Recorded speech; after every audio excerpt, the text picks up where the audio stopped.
பாதுகாப்பவரே பிதாவே உமக்கு ஸ்தோத்திரம். உந்தன் சமூகமதில் இந்த நேரமதில் கூடினோம் ஸ்தோத்திரம் ஸ்தோத்திரம், கூடினோம் ஸ்தோத்திரம் ஸ்தோத்திரம். எங்கள் இதயங்களில் உந்தன் வசனம் தாரும், பாதைக்கு வெளிச்சம் வசனம், பாதைக்கு வெளிச்சம் வசனம். இயேசு கிறிஸ்துவின் திருப்பெயரினாலே உங்கள் அனைவருக்கும் அன்பின் வாழ்த்துக்களை தெரிவித்துக் கொள்கிறேன். பாதைக்கு வெளிச்சம் யூடியூப் வாயிலாக மீண்டும் உங்களை சந்திப்பதிலே மகிழ்ச்சி அடைகிறேன். இந்த யூடியூப்பை மற்ற நண்பர்களுக்கும் உறவினர்களுக்கும் அறிமுகப்படுத்துங்கள். இதை பார்க்கிற நீங்கள் தயவு செய்து இதனுடைய சந்தாதாராக நீங்கள் உங்களை இணைத்துக் கொள்ளும்படி உங்களை மிகுந்த அன்போடு நான் கேட்கிறேன். மத்தேயு நற்செய்தி 6ஆம் அதிகாரத்தின் முன்பகுதியை அடிப்படையாக வைத்து நம்முடைய ஜெப வாழ்வு எப்படி இருக்க வேண்டும் என்பதை நாம் கற்று வருகிறோம். நம்முடைய ஜெபத்தில் எவைகளெல்லாம் இடம்பெற வேண்டும், எவையெல்லாம் இடம்பெறக்கூடாது என்பதை நாம் கற்றுக்கொண்டோம். இயேசு கிறிஸ்து கற்றுக் கொடுத்த முன்மாதிரி ஜெபத்தின் அடிப்படையில நம்முடைய ஜெபங்களிலே இடம்பெற வேண்டிய முக்கிய குறிப்புகள் எவை என்பதை நாம் கற்று வருகிறோம். கடந்த வாரத்திலே நாம் அவருடைய ராஜ்யத்திற்கென்று உழைக்க வேண்டியவர்கள், அவருடைய ராஜ்யம் வர வேண்டும் என்று ஜெபிப்பது வார்த்தையோடு நின்றுவிடக்கூடாது.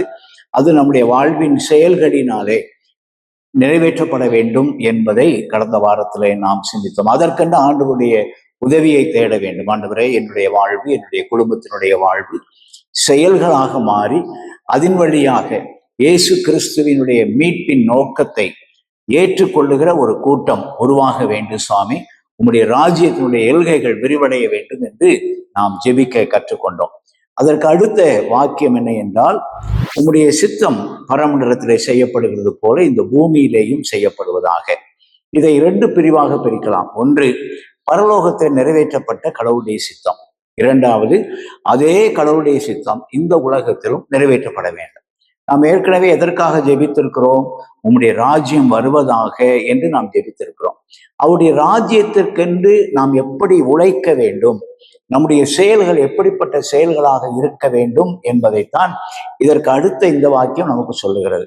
அவருடைய ராஜ்யம் நிறுவப்பட வேண்டும் என்றால், அல்லது விரிவாக்கம் செய்யப்பட வேண்டும் என்றால், பரலோகத்திலே நிறைவேற்றப்பட்ட கடவுளுடைய திட்டத்தை போல, கடவுளுடைய சித்தத்தை போல இந்த உலகத்திலும் தேவ சித்தம் நிறைவேற்றப்பட வேண்டும். அதுதான் இந்த வாக்கியத்தினுடைய அடிப்படையான செய்தி.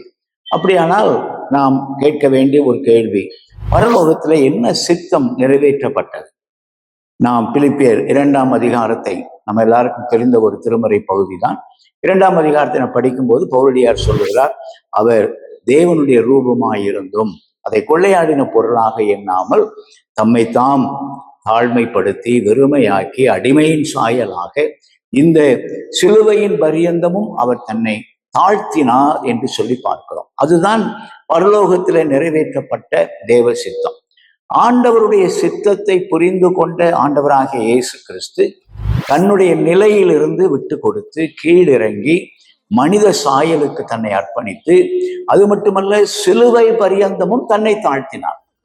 அப்படியானால் உங்களுடைய ராஜ்யம், அவருடைய ராஜ்யம் இந்த உலகத்தில் நிறுவப்படுவதற்கு, அவருடைய ராஜ்யம் இந்த உலகத்தினுடைய விரிவடைய செய்வதற்கு நீங்களும் நானும் செய்ய வேண்டிய காரியம், ஆண்டவரே, எவ்விதமாக எங்கள் மீட்பர் இயேசு கிறிஸ்து தன்னுடைய நிலையிலிருந்து விட்டு கொடுத்து எங்களைப் போல ஒரு அடிமையின் சாயலுக்கு உட்பட்டு சிலுவையை ஏற்றுக்கொண்டாரோ, அதை போல நாங்களும் உம்முடைய ராஜ்யத்தை நிறுவுவதற்கு, அதனுடைய ராஜ்யத்தை விரிவாக்கம் செய்வதற்கு என்னென்ன விதங்களிலெல்லாம் எங்களை விட்டு கொடுக்க முடியுமோ, என்னென்ன விதங்களிலெல்லாம் நாங்கள் கீழிறங்க முடியுமோ, எங்களுடைய நிலையை நாங்கள் தக்க வைத்துக் கொள்ள வேண்டும் என்பதிலே குறிப்பாக, அல்லது அதிலே குறியாக இராதபடிக்கு ஆண்டவருடைய ராஜ்யத்தின் மேன்மைக்கென்று நான் ஒருவேளை மிகப்பெரிய பொறுப்பிலே இருக்கலாம், கோடிக்கணக்கில் சம்பாத்தியம் பண்ணலாம், அல்லது மிக சாதாரணமான ஒரு வாழ்க்கை வாழலாம். எந்த நிலையில் இருந்தாலும் விட்டு கொடுப்பதற்கு, அவருடைய ராஜ்யத்திற்கென்று, அவருடைய சித்தத்தை நிறைவேற்றுவதற்கென்று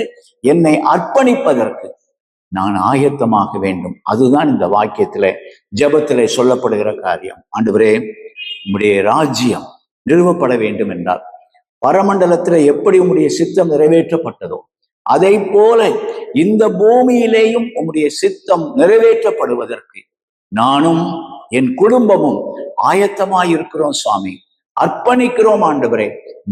அதற்கு உம்முடைய ஆற்றலை தாரும் என்று சொல்லி தெய்வ சமூகத்துல நாம் அனுதினமும் வேண்டிக் கொள்வது மிக மிக அவசியமாயிருக்கிறது. இதைத்தான் இந்த முன்மாதிரி ஜெபத்திலே ஆண்டவர் நமக்கு கற்றுக் கொடுக்கிறார். ஒருவேளை நம்முடைய வாழ்க்கையின் ஒவ்வொரு பகுதியிலும் ஆண்டவர் நம்மை அவருடைய ராஜ்யத்தை நிறுவுவதற்கென்றும் அவருடைய ராஜ்யத்தை விரிவாக்கம் செய்வதற்கென்றும் நம்மை பயன்படுத்த விரும்புகிறார்.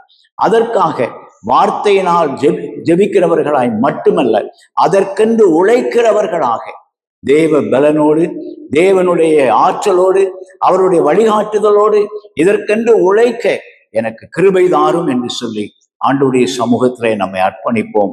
ஆண்டவர் நம்மை நிச்சயமாகவே அவருடைய ராஜ்யத்தின் பிரதிநிதிகளாக பயன்படுத்துவார் என்பதிலே சந்தேகமே இல்லை. ஜெபிப்போம். அன்பின் ஆண்டவரே, உம்முடைய ராஜ்யத்தின் பிரதிநிதிகளாய் இந்த உலகத்திலே நீர் எங்களை வைத்திருக்கிறீர். இதை புரிந்து கொள்ளவும் ஏற்றுக்கொள்ளவும் அதற்கென்று எங்களுடைய சுயத்தை விட்டு கொடுக்கவும் எங்கள் ஒவ்வொருவருக்கும் ஆற்றல் தாரும். உம்முடைய ராஜ்யம் விரிவடையட்டும், உம்முடைய நாமம் மகிமைப்படட்டும். இயேசு கிறிஸ்துவின் நிமித்தமே தாழ்மையோடு ஜெபிக்கிறோம் நல்ல பிதாவே, ஆமென்.